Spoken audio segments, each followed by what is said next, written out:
ఇప్పుడు మనం చెప్పుకోదే విషయం వచ్చేసి కండిషనల్ స్టేట్మెంట్స్. కండిషనల్ స్టేట్మెంట్స్ ని మనం సెలక్షన్ స్టేట్మెంట్స్ అంటాం, డెసిషన్ మేకింగ్ స్టేట్మెంట్స్ అంటాం. అంటే ఏంటంటే ఇందులో మనం కండిషన్స్ వాడతాం. ఆ కండిషన్స్ మనకి ఎప్పుడైతే వర్క్ అవుతాయో ఆ కండిషన్ బేస్ చేసుకుని ఒక బ్లాక్ ఆఫ్ కోడ్ ఎగ్జిక్యూట్ చేయాలా వద్దా అనేది మనం డిసైడ్ చేస్తాం. ఇందులో మనకి డిఫరెంట్ కండిషనల్ స్టేట్మెంట్స్ ఉంటాయి.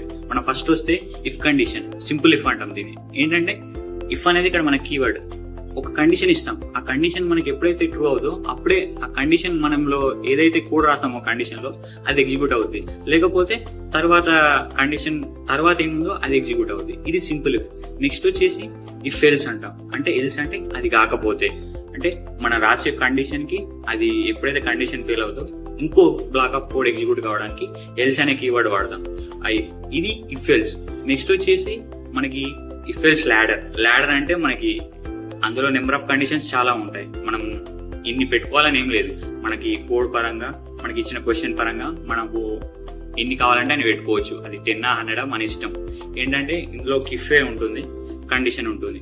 అది కాకపోతే ఎల్సిఫ్ అని పెట్టి ఇంకొక కండిషన్ వస్తుంది. అది కాకపోతే ఇంకొక ఎల్సిఫ్. నంబర్ ఆఫ్ ఎల్సిఫ్ మనకి నచ్చినవి పెట్టుకోవచ్చు. ఇవి ఏవి కాకపోతే లాస్ట్ కి ఎల్స్ అని పెట్టేసి మనం ఇంకొకటి రాస్తాం. అంటే ఈ ఏవి కండిషన్లు ట్రూ అవ్వట్లేదు, ఇవన్నీ కండిషన్లు ఫెయిల్ అవుతున్నాయి. అలాంటప్పుడు ఎల్స్ అనేది మనకి ఎగ్జిక్యూట్ అవుతుంది.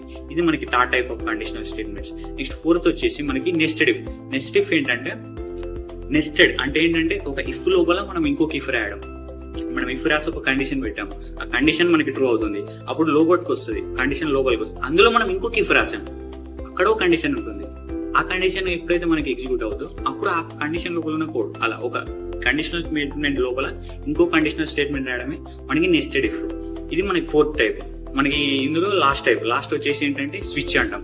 స్విచ్ ఏంటంటే స్విచ్ కి మిగిలిన వాటికి డిఫరెన్స్ ఏంటంటే అందులో మనకి నెంబర్ ఆఫ్ కండిషన్స్ చాలా ఉంటాయి. ఆ కండిషన్ బేస్ చేసుకుని కోడ్స్ ఉంటాయి. కానీ స్విచ్ లో ఏంటంటే కండిషన్ ఒకటే ఉంటుంది, కానీ నెంబర్ ఆఫ్ కేసెస్ చాలా ఉంటాయి.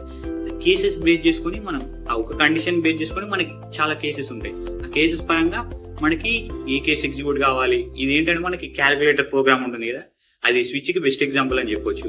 ఇందులో మనం బ్రేక్ స్టేట్మెంట్ అని వాడతాం. బ్రేక్ స్టేట్మెంట్ అంటే అది మనకు ఫర్దర్ గా వస్తుంది. ఇప్పుడు మీరు గుర్తుపెట్టుకోవాల్సింది ఏంటంటే బ్రేక్ స్టేట్మెంట్ ఎందుకంటే ఏదైనా కోడ్ ని మనం మధ్యలో ఆపేయాలి అనుకుంటే బ్రేక్ స్టేట్మెంట్ వాడతాం. ఇది మనకి 5 types of conditional statements. Thank you.